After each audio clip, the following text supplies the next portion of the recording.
Rosenstein still sees no need for a special prosecutor on Russia. Apparently, the outcry over Trump's firing of the FBI director changes nothing. Washington Deputy Attorney General Rod Rosenstein still sees no reason for an independent special prosecutor to investigate possible ties between the Trump campaign and Russia, CNN reported Friday.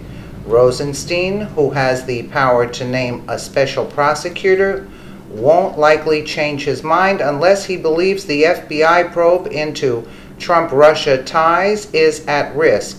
According to CNN, he sees no reason to recuse himself from overseeing Justice Department work on the investigation, the network reported, citing people familiar with Rosenstein's thinking.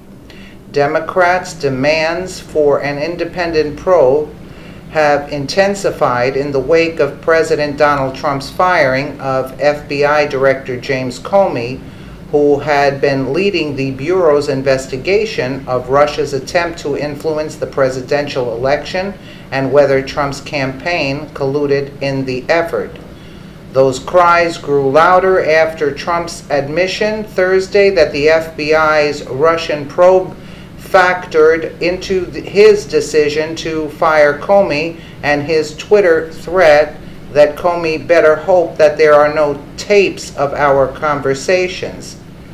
Senator Dick Durbin, Democrat of Illinois, said Friday that for Rosenstein to preserve his reputation, he must appoint a special prosecutor to pursue criminal charges or resign. Rosenstein had been on the job a little more than 2 weeks. In an interview with NBC News, President Trump admitted to firing FBI Director James Comey because of his investigation of the Trump campaign's Russia connections that is dangerously close to obstruction of justice, Durbin said in a statement this morning. The president tweeted a thinly veiled threat to Mr. Comey, which could be construed as threatening a witness in this investigation, which is another violation of federal law.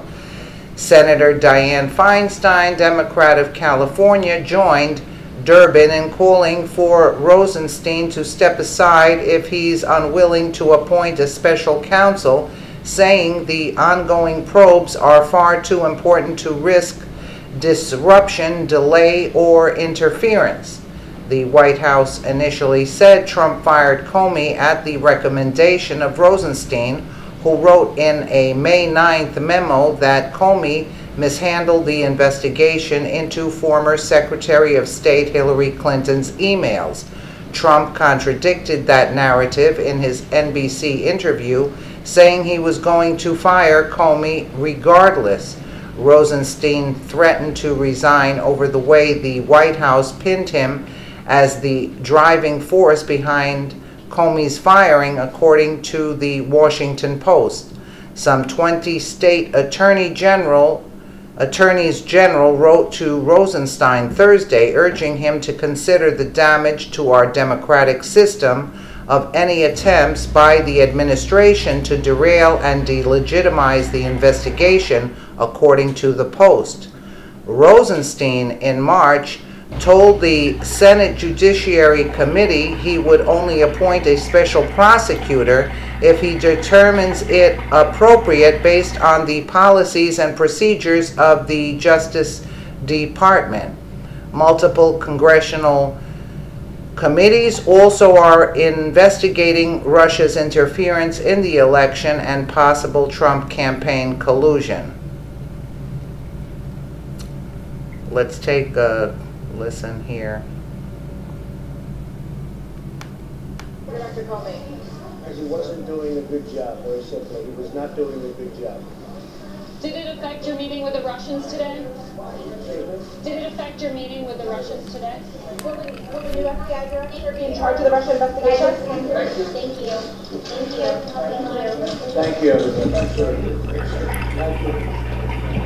That was the extent of the president's comments. You heard the question about his meeting with the Russians. That's referring to his meeting today with Sergei Lavrov, the foreign minister of Russia, who was visiting at the White House. Obviously, some of the follow-up questions also having to do with the Russia investigation that James Comey, as FBI director, was leading, that included a look at the potential collusion between the Trump campaign and the Russian government. We want to go to NBC's Peter Alexander. He's standing by for us. Peter, Democrats have their talking points. The White House has their talking points on this. What are you hearing? I think the bottom line is this White House appeared inexplicably, frankly, flat-footed last night after this news came out. Privately, aides here at the White House didn't anticipate the blowback to be quite as large as it was over the course of the evening, which is why we're not just hearing from President Trump now for the first time. We heard from the Vice President only moments ago on Capitol Hill saying this was the right decision at the right time. They want to try as best they can to make this as far from a political decision as possible, to say this was strictly about the incompetence, in effect, of James Comey. As you saw, that was an unannounced meeting with Henry Kissinger, which is notable given all the conversations now and Democrats suggesting this was reminiscent of the Saturday Night Massacre during the Nixon administration. Henry Kissinger, of course, serving in both the Ford and Nixon administrations as National Security Advisor and Secretary of State. But be clear, the White House wanted the president to get out in front of this at this point, now almost 24 hours after the announcement was made. We hadn't heard from him in more than 5 days. He wanted to make it clear in simple terms that James Comey was fired for no other reason than his failure to do his job well. Lester? Peter Alexander at the White House. Thanks. NBC News Justice correspondent Pete Williams is in our Washington bureau. Pete, members of the Bureau have had it overnight to now absorb all this. Does anything fundamentally change in terms of investigations in progress? No, they'll still go on, Lester. The people who were working on them yesterday are working on them today. Andrew McCabe, who's the now acting FBI director, was well versed in this investigation, so he can pick it up. The question is whether this will have some long-term influence, though, on the agents working the case. Will they think that there's less enthusiasm for this now at the Justice Department and clearly at the White House? There is a strong feeling at the FBI that the pretext, that the Rosenstein memo was a pretext, that the real reason he was fired is that he wouldn't stop the Russia investigation. One of the issues here, of course, is the timeline. Is there any indication that the president may be close to naming a replacement, or did this truly just land on his lap? It truly just landed in his lap, although it's to some extent he invited it.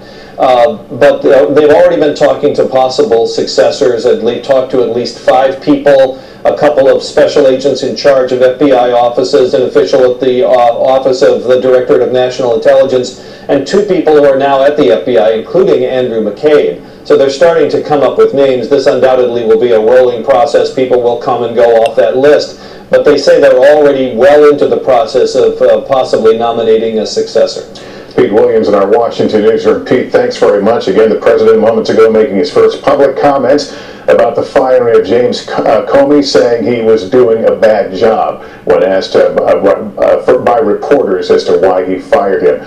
Just a reminder, I'll be sitting down exclusively with President Trump tomorrow at the White House. You can see our interview tomorrow on NBC's Nightly News, and of course a full wrap-up tonight on Nightly News. I'm Lester Holt in New York. Have a good day, everyone. Well, there you have it. I guess we are hit with a commercial. So Rod Rosenstein still sees no need for a special prosecutor on Russia. And there we have it. Let us know what you think in the comments below, and thank you so much for watching.